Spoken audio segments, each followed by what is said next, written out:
मंडळी, तुम्हाला माहिती आहे का, आपण आपल्या हिंदू धर्मामध्ये आपल्या पूर्वजांसाठी श्राद्ध विधी का केला पाहिजे, पिंडदान का केलं पाहिजे, तर चला जाणून घेऊया.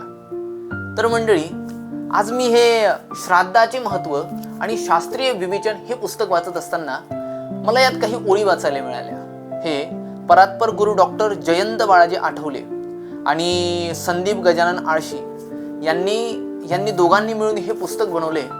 त्या पुस्तकात मला काही ओळी वाचायला मिळाल्या.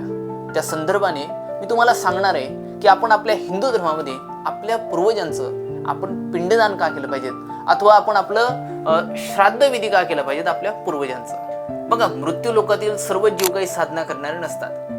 त्यांना पुढच्या लोकात जाण्यासाठी ऊर्जा मिळावी, बळ मिळावं म्हणून यासाठी श्राद्ध विधी केले जातात. आपल्या कुळातील जे मृत व्यक्ती असतात त्यांच्या बऱ्याचशा इच्छा आकांक्षा अपूर्ण राहून जातात.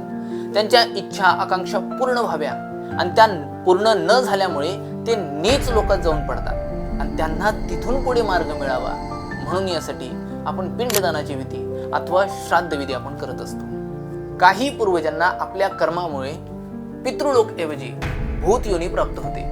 त्यांना त्याच्यातून मुक्तता मिळावी अथवा पुढे जाण्यासाठी त्यांना मार्ग मिळावा यासाठी सुद्धा आपण पितृदोष मुक्ती असं करत असतो अथवा पिंडदान आपण करत असतो. जर आपण आपल्या घरातील पितरांसाठी जर आपण श्राद्ध विधी करत नसाल तर आपल्या घरात बऱ्याचशा अडचणी येत असतात. म्हणजे जसं घरात सतत भांडण होणं, आर्थिक चणचण भासणं, पती पत्नीचं भांडण होणं, जसं की पैसा न टिकणं, आरोग्याच्या गंभीर समस्या येणं, लग्नामध्ये अडथळे येणं, पती पत्नीचं परत भांडण होणं, या सगळ्या समस्या आपल्याला पितृदोष लागल्यामुळे आपल्याला होत असतात. म्हणून हिंदू धर्मामध्ये पितरांचं तर्पण करणं, त्यांचं पिंडदान करणं, त्यांचं श्राद्ध विधी करणं या अतिशय महत्त्वाच्या गोष्टी मानल्या जातात आणि या गोष्टी आपण केल्याच पाहिजेत. तुम्हाला हा व्हिडिओ कसा वाटला मला कॉमेंट्स करून नक्की सांगा आणि पुढचा व्हिडिओ तुम्हाला कुठल्या टॉपिकवर कुठल्या विषयावर पाहिजे हे कॉमेंट्स करून नक्की सांगा आणि ह्या चॅनलला सबस्क्राईब करायला विसरू नका.